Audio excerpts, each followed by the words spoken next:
their works. The all-seeing eye pervades the inmost recesses of the human heart and will reward us according to our merits. In the 19th degree of the Scottish Rite, the Mason is told, Masons who have given proof of their attachment to the statutes and rules of the order, which in the end will make them deserving of entering the celestial Jerusalem, or heaven. The 28th degree of the Scottish Rite states, the true Mason raises himself by degrees till he reaches heaven. Masons believe that they can earn their salvation, and they can climb a ladder up to God they call the great architect of the universe. And that one day they'll stand before God, and God will usher them into heaven, not because of Jesus Christ, but because they were a good Mason and they did all of these good works. In fact, I was speaking to the head potentate of the shrine in Minneapolis, where I'm from. He called me up one day, and he had heard my tape on Masonry. He says, how dare you say that Masonry is not Christian? He says, I'm a deacon in my church. I teach Sunday school in my church. He says, I'm a good Christian. He says, and I'm the head of the shrine. How can you say I'm not a Christian? And I stopped and I asked him one question. I said, well, sir, I said, if you were to die and stand before God tonight, and he should ask you, why should I let you into my heaven? I said, what would you say to him? I'll never forget, there was a silence for about 10, 15 seconds, and then he said to me, he said, well, I guess I would tell him I was a good Mason. If Masons are depending upon the lodge to save them, then their trust is as misplaced as those who depend upon church membership rather than on Christ. One might just as well depend on belonging to the Kiwanis or Rotary Club if good works would save us. I was speaking down in Texas, in South Texas, where in a large church, the Masons who were in the church, many of them on the elder board, saw my tape Sunday morning when I was speaking there, and they said, you know, why are we allowing this man into our church? He's criticizing Freemasonry. And most of the elder board were Masons. The Sunday school teachers were Masons.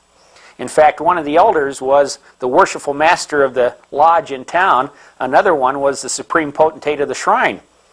And they came to me after the service, and I said, well, you have the books. I said, look up in your own books, in context, what I say. I gave the chapters, of the page numbers.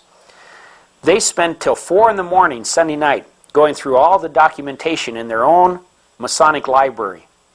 They came back Monday and they said, we want you to know, Ron, we all resigned from the lodge last night. And we are seeing this happen all across the country as Masons will peel away the outer wrapping of the package and examine the content of what they're in. They will discover that they are in a non-Christian, pagan, idolatrous cult, and no Christian has any part in it. In this video, we've tried to be objective. We have no axe to grind, either with organized Freemasonry or with individual Masons. There's absolutely no doubt that a great deal of good has been done in the name of Freemasonry, and the morals of many, if not most Masons, are of a very high order indeed. But that is unfortunately not the issue here. The real issue is that Masonry is a pagan religion that has more in common with witchcraft than Christianity. This is a time when they say that you're coming from darkness into light. Its God is not the God of the Bible. Its God is Jobulon, a composite of Jehovah, Baal, the Canaanite fertility deity, and On, or Osiris, the Egyptian sun god of phallic worship. Its means of salvation is not the cross of Christ, but a system of morality and good works to endeavor to attain to the celestial lodge. And to the Mason, Jesus Christ is not the sinless Son of God, but is degraded to the position of being just a great reformer, no different than Buddha, Confucius, or Muhammad. It is here where we take issue with Freemasonry. The same Jesus who claimed to be God in human flesh also claimed to be the only way to the Father. He also said that a man cannot serve two masters. If you are a Mason, you must make a decision. You cannot be a Christian and remain in the Masonic Lodge. Either let your sins be nailed to the cross of Jesus Christ, the Son of God, or try to pay for them yourself in the system of morality and good works. There are verses in the Bible that state that we should come out from among them.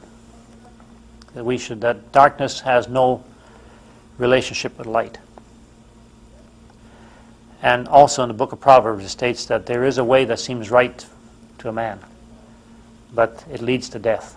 And so therefore, my advice is to walk away from it.